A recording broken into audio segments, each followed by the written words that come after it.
This is Joe here from Joe's Country Junction, and I am at the quilting machine today. I am working on a charity quilt. One of the reasons I popped this on the machine today was because my long arm, Miss Millie here, she just went through a little repair job, and the wire right here that controls the tension, this one right here, broke, and we had to do a repair on it. My son-in-law Craig was so kind, and he came over and he helped me work on it. And well, let's be honest, he worked on it, and I kind of watched the boys while he was busy with that. I thought maybe I should do a charity quilt here quick before I put on a quilt that needs to go out to a friend of mine. And I wanted to make sure that was really good and that the tension was really working right before I tackled that. And so I decided to take a shot and work on this charity quilt first, just to check my tension and make sure everything was going good. And while I was here, I thought, well, let's just show you a new quilting motif. So today I'm showing you the Daisy Loop-de-Loop. And it's just kind of a silly little name that I have for a little thing, a quilting motif that I've tried a few times, and on certain kind of like whimsy quilts, it's a really good quilting design. Let me take you to the machine and I'll give you a peek at what it looks like. Okay, I'm at the machine now, and I've worked on the quilt a little bit so I could get past the border, because you can see this is a really busy quilt. It has a lot of daisy floral things in it, and you can see these big daisy designs. That's what inspired me to use the quilting motif that I'm using today. And it's kind of like super whimsy, super loopy, and I kind of like it for this quilt. Maybe you can see right here where there's kind of a circle in the inside, and then we loop out like this. It's kind of like making backward L's. You come in like this, you make a circle, and then you loop out and make backward L's. I hope that makes sense. Like cursive L's. And then I put in a few loops like this. And in the design, I throw in a few leaves like this. But you can see here's a loop-de-flower here, loop-de-flower here, loop-de-flower here. Okay, now I'll take you to the whiteboard and I'll show you how I achieve that motif. Here I am at the whiteboard. Craig was so good and he hung this up for me, so if I wanted to do a video that it would have a permanent spot and it wouldn't flop all over. So I'm going to show you what the Daisy Loop-de-Loop looks like on a whiteboard, because I always recommend trying a design out on a whiteboard before you try it out on the machine. So if you come in like this and you go in a circle and you kind of fill the circle in a little bit and come back to this spot right here where you first came in for the circle, and then make backward L's. I don't know if that makes sense. If you remember your cursive from a kid, it's a backwards L. So normally an L was made like this, up and down like this.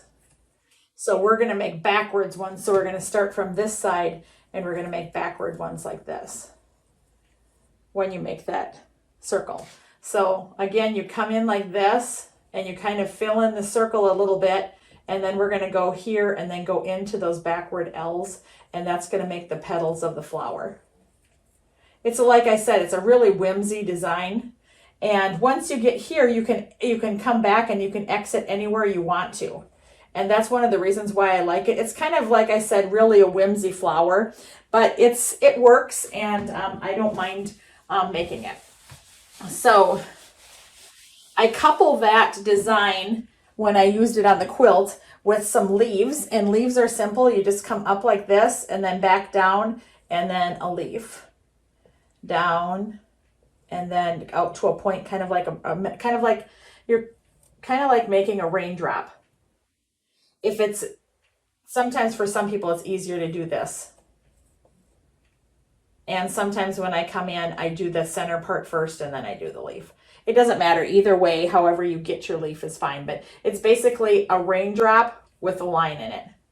And I usually don't make the line touch if I'm thinking about it. But if it touches, it's fine too. And then the other piece that I put into this design, because I want it to be kind of whimsy, is just a loop. Because I figure a loop is nice filler. One of the best quilting motifs that you can have is a quilting motif that allows you to get out of a spot where you're stuck. So for me, if we come in and we're going and we're doing our loop-de-loop in the center, and then we're coming out and we're doing those backward L's, the backward cursive L's, we can move around here, and we can go and make a couple leaves, and we can loop back over here, and we can go into making one of our loop-de-loop daisies, or making the backward L's. Okay, now here I am kind of stuck, but I can come out here and go down here. If I need to fill in some space like here, I can just pop in a couple leaves. Now that was kind of some bad ones, but that's okay. I'm kind of at a silly angle here with the whiteboard. So back up here, we're going to do a loop-de-loop daisy again. So we're going around, then we're coming here, and we're going backward L's. The tricky part of this is to train your hand to come around, because you're going from left to right to begin with, and then you go from right to left to make the loop-de-loops. So you kind of have to change gears. I liken it to when I used to ride horse and I was doing figure eights. They have to lead with their one foot, and then they have to lead with the other foot.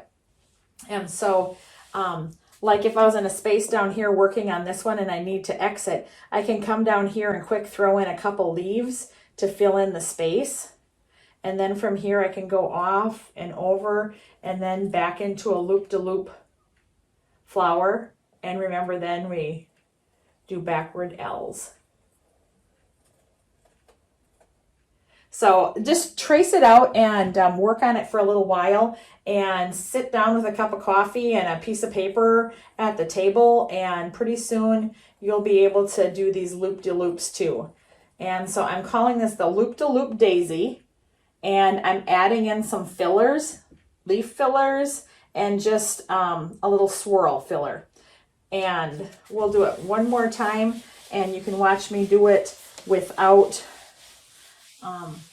stopping. I'll just kind of do it as I would on a quilt machine.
You can put however many loops you want on your daisies. I actually haven't even counted.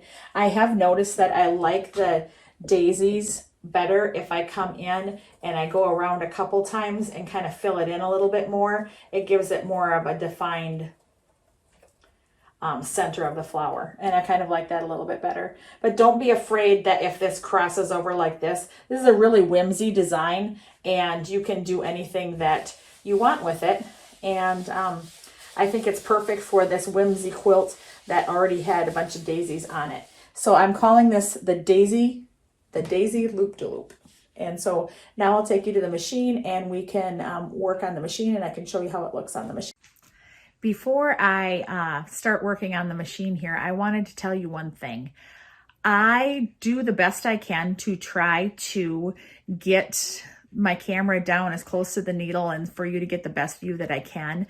I had a blog reader leave a comment, and she said that she wishes my camera could get a better angle to the machine, and she wanted me to reshoot the last half of the video that I previously did, and there's just no way for me to do more than I'm doing right now. If you can see this right here, this is a clamp that goes onto my handles, and that clamp comes down and the camera is right down here. And so it really obstructs my view over what I can see down here, because the camera doesn't let me be able to see what's happening back in this area. And so it's hard for me to show you how to do the quilting motif because this is in the way. And I have tried to angle that holder a dozen different ways, and I just can't get it to go any differently. And I'm really sorry that you can't see a little bit better, but I honestly am doing the best I can. So back to the machine.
Before I close the video today, I thought I would show you a little view of the backing of the quilt and a little view of the front of the quilt. You'll have to forgive the noise. My grandsons are here and they are dumping out baskets of toys while I'm filming this video. So after this, I'm going to be cleaning up lots of toys. But anyway, you can see, you know, here's one of the daisies, some of the leaves, a little loop in there. I think this is a fun, whimsical design that would work great for a baby quilt or a girl quilt. Something simple and easy and something just a little bit different than you normally see. I'm going to flip the quilt over and let you see the front of it. You can see it doesn't look too bad. And it's a design that I think that it just kind of breaks up the same old of the things that you've been normally doing for an edge-to-edge quilting design and gives you just a little bit something else to add to your machine quilting arsenal. I hope you all have a good day and thanks for stopping by. Don't forget to share my videos. Bye.